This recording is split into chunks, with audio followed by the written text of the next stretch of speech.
Des planètes sans étoiles, des galaxies marquées par un vieillissement prématuré, des signatures chimiques laissant entrevoir la vie, le message devenait clair. Cet univers n'est pas celui que nous pensions comprendre.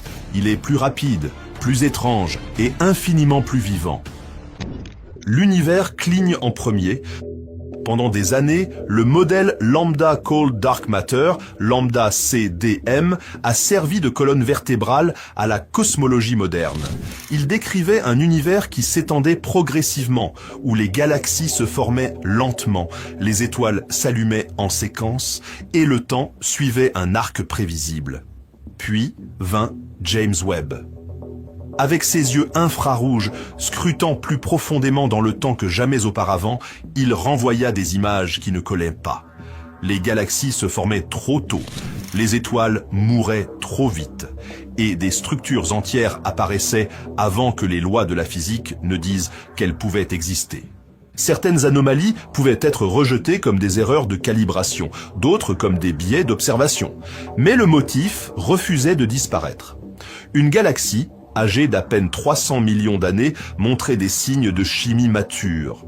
Une autre brillait d'un type de lumière qui n'aurait jamais dû traverser le brouillard opaque d'hydrogène de l'univers primitif.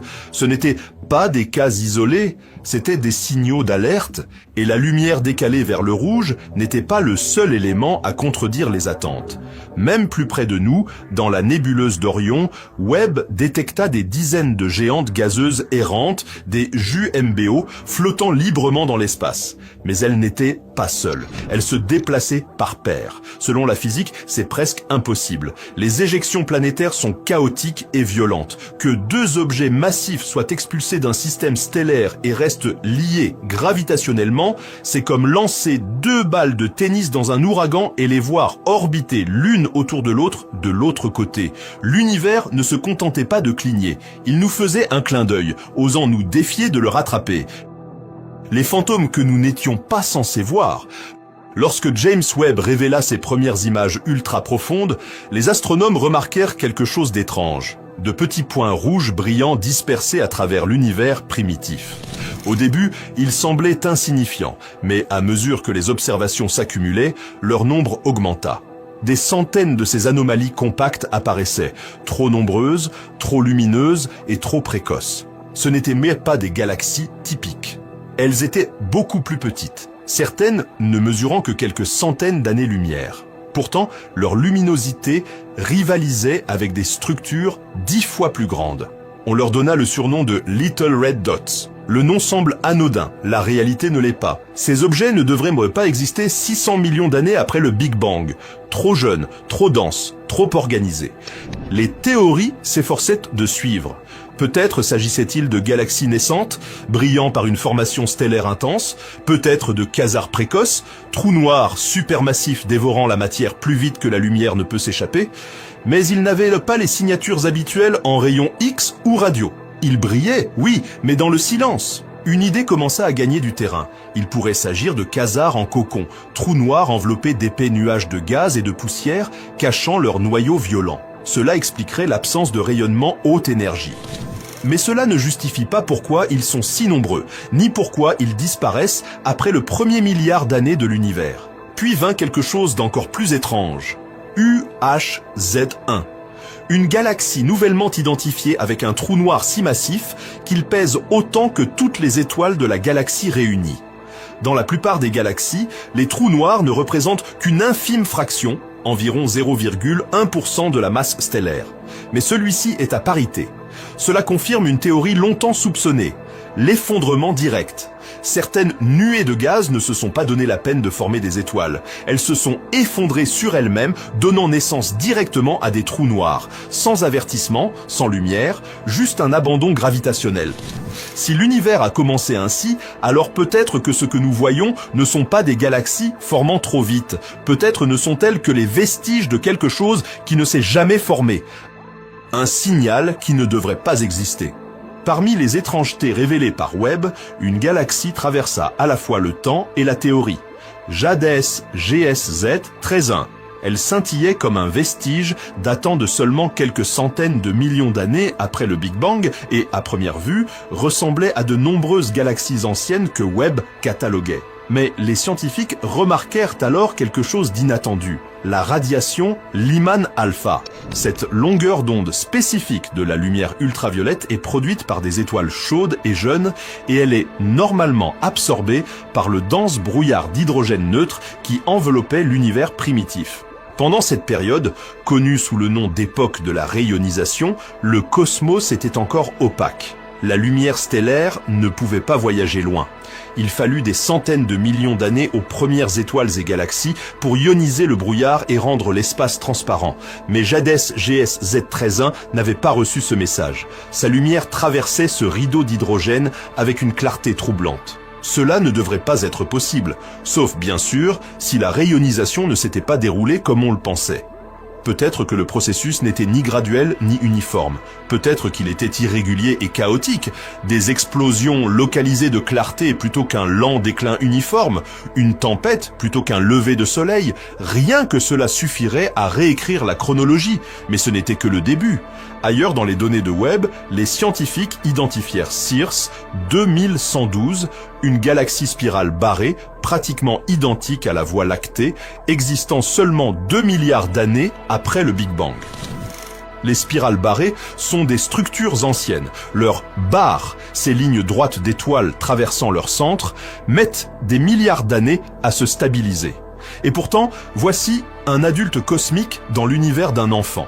Trouver une telle galaxie si tôt, c'est comme entrer dans une maternelle et rencontrer un enfant déjà propriétaire d'un prêt immobilier. Ensemble, ces découvertes suggèrent quelque chose de radical. L'univers primitif n'a pas seulement évolué rapidement, il n'a peut-être jamais suivi la chronologie que nous lui avions assignée. Des planètes avant le temps. Alors que les galaxies de l'univers primitif vieillissaient trop vite, quelque chose d'aussi inattendu se produisait à l'échelle planétaire. Des mondes se formaient avant même que les étoiles n'aient fini leur cycle. En 2025, l'astrophysicien Daniel Hwan et son équipe réalisèrent des simulations qui remontèrent l'horloge cosmique plus loin que jamais.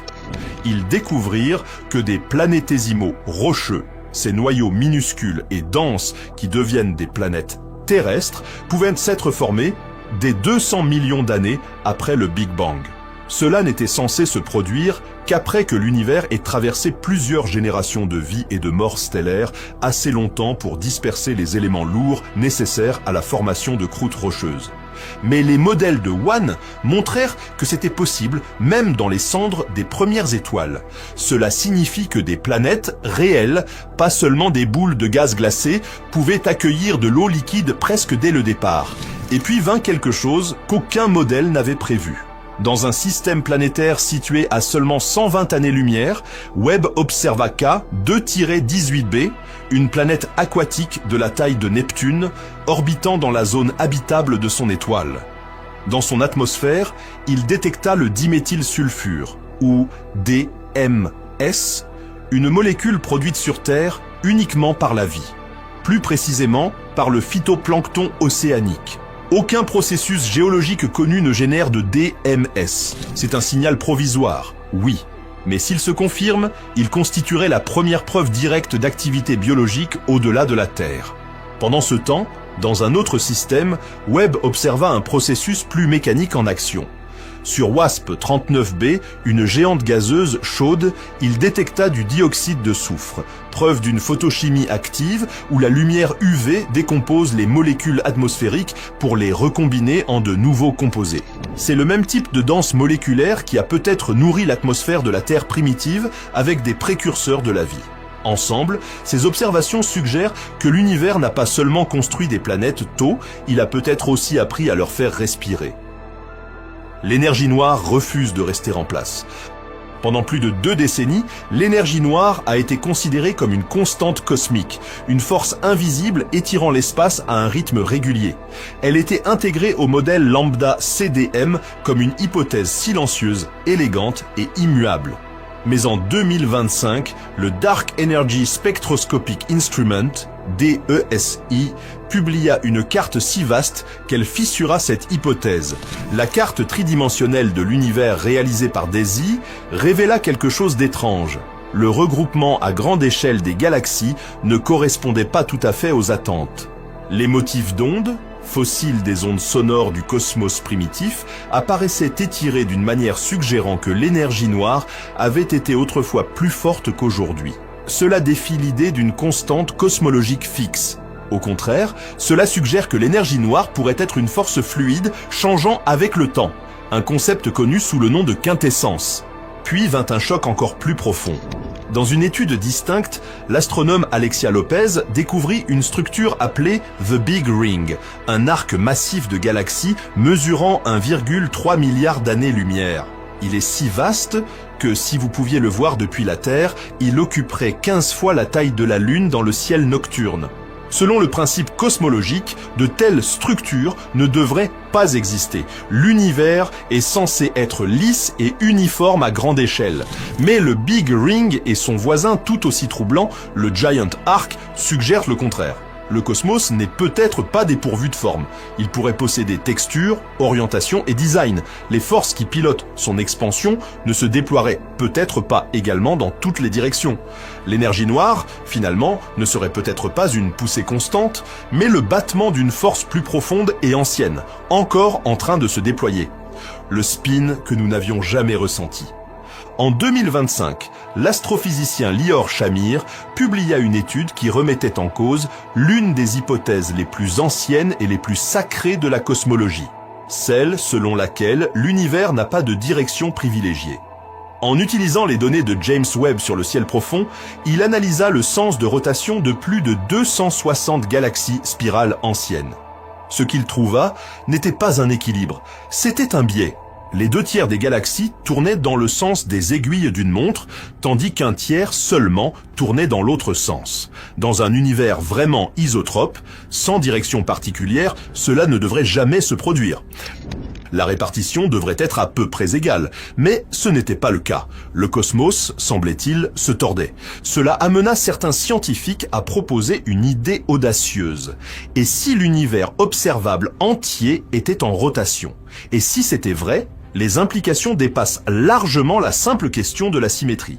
Un univers en rotation pourrait courber l'espace-temps, modifier le flux de la lumière et fausser subtilement les mesures que nous utilisons pour estimer des phénomènes comme l'énergie noire. En fait, certains théoriciens pensent désormais que cette rotation cachée pourrait expliquer pourquoi l'énergie noire semble fluctuer dans le temps et l'espace. Cette découverte ranime aussi une théorie marginale avec une torsion troublante, la cosmologie des trous noirs. L'idée est simple mais audacieuse. Et si notre univers entier existait à l'intérieur d'un trou noir en rotation, si l'on calcule la masse totale de l'univers observable et qu'on la comprime, le résultat est un horizon des événements presque identique à ce que nous voyons. Tous les trous noirs connus tournent. Et peut-être que celui dans lequel nous sommes tourne aussi. Il ne s'agit pas seulement d'un univers en expansion. Il pourrait être en spirale, avec nous prisonniers de son tourbillon silencieux et infini. Nous pensions avoir cartographié les étoiles, mais il s'avère que nous n'avons fait qu'effleurer les ombres. Si ces mystères vous fascinent, abonnez-vous pour continuer à explorer les limites de notre connaissance et partagez cela avec quelqu'un qui pense encore que l'espace est silencieux.